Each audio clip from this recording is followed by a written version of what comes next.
नमस्कार। Desert storm से मैं विमल शर्मा। 3 दिन पूर्व इंदिरा कॉलोनी निवासी दीपक कुमार ने ब्याज माफियाओं के दबाव में अपनी जान दे दी थी। उसकी मृत्यु के बाद में जब डेजर्ट स्टॉर्म द्वारा इस खबर को उठाया गया तो उठाने के बाद में कई चौंकाने वाली बातें सामने आई और डेजर्ट स्टॉर्म के पास लगातार लोगों के फ़ोन आए। लोग डेजर्ट स्टॉर्म ऑफिस आकर अपनी व्यथा बताने लगे कि किस तरह से ब्याज माफिया उनके साथ व्यवहार करते हैं, किस तरह उनके द्वारा लिए गए पैसों का कितना ब्याज लेते हैं, कितने गुना ब्याज लेकर उनको उसके बावजूद परेशान करते हैं।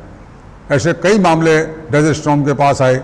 आज एक ऐसा मामला आया जिन्होंने पुलिस अधीक्षक के नाम ज्ञापन दिया और उन्होंने ये बताया भी है कि उसकी दुकान गढ़ीसर रोड पर है और वहाँ पर वो एक अपनी दुकान चलाता है। उसने कुछ समय पहले 4-5 लोगों से पैसे लिए।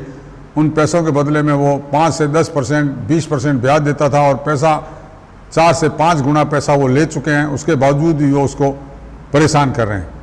इसी तरह का एक और ठेकेदार हमारे पास आया, नगर परिषद में काम करने वाला, जिससे भी उसको सूदखोर परेशान कर रहे हैं। बात यह है कि जिस तरह से सूदखोरों का जाल है जो जैसलमेर में फैला हुआ है, जिम्मेदार उसकी तरफ ध्यान नहीं दे रहे हैं।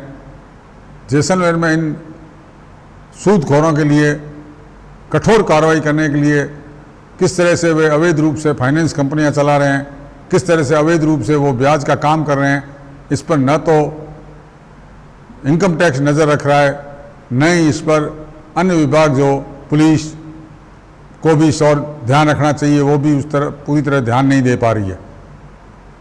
दरअसल ये जब ब्याज पर पैसा लेने वाला जब उसके पास जाता है तो ब्याज पर पैसे देने के बदले में उससे कई चेक ले लिए जाते हैं और जब वो ब्याज चुकाता रहता है, ब्याज के साथ मूल रकम भी वो काफ़ी हद तक चुका होता है, उसके बावजूद भी उसको परेशान किया जाता है। डेजर्ट स्टॉर्म के पास जो व्यक्ति आया उसने बताया उसने अपने घर के गहने पत्नी के बेच दिए, उसने अपना मकान बेच दिया। पूर्व में उसकी इन परेशानियों को देखते उसकी पत्नी की भी मौत हो गई थी। तो इस तरह से उसको 4-5 लोग परेशान कर रहे हैं। हालांकि हमने उसको सुझाव दिया कि वो इस संबंध में पुलिस अधीक्षक से मिले और उनसे अपनी व्यथा बताए। वो एक ज्ञापन की कॉपी डेजर्ट स्टॉर्म को भी देकर गए हैं। इस तरह से जो ब्याज माफियाओं का जाल फैला हुआ है, दीपक तो एक व्यक्ति है जिसने अपनी जान दी है।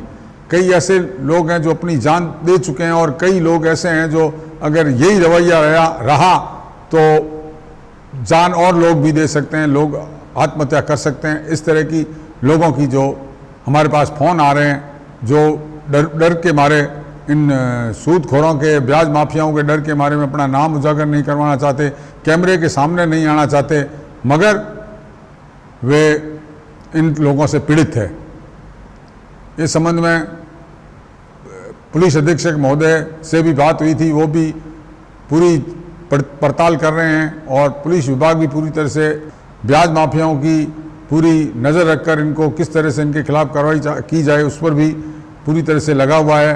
बहरहाल जैसलमेर में ब्याज माफियाओं पर लगाम नहीं कसी गई तो आने वाले दिनों में इसके भयावह परिणाम हो सकते हैं। कई लोगों के घर उजड़ सकते हैं, कई की माँ की कोख सूनी हो सकती है, कई पत्नियों के सुहाग छीन सकते हैं।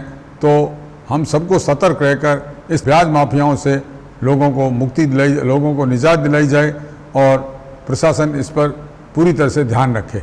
डेजर्ट स्टॉर्म अपील करता है कि जो इन ब्याज माफियाओं के चंगुल में फंस चुके हैं वे ना घबराएं, पुलिस के पास जाएं और अपनी व्यथा सुनाएं और पुलिस उस पर कठोर कार्रवाई करेगी। वो किसी प्रकार का ऐसा कदम नहीं उठाएं जिससे उनके परिवार को और रिश्तेदारों को किसी प्रकार की परेशानी का सामना करना पड़े।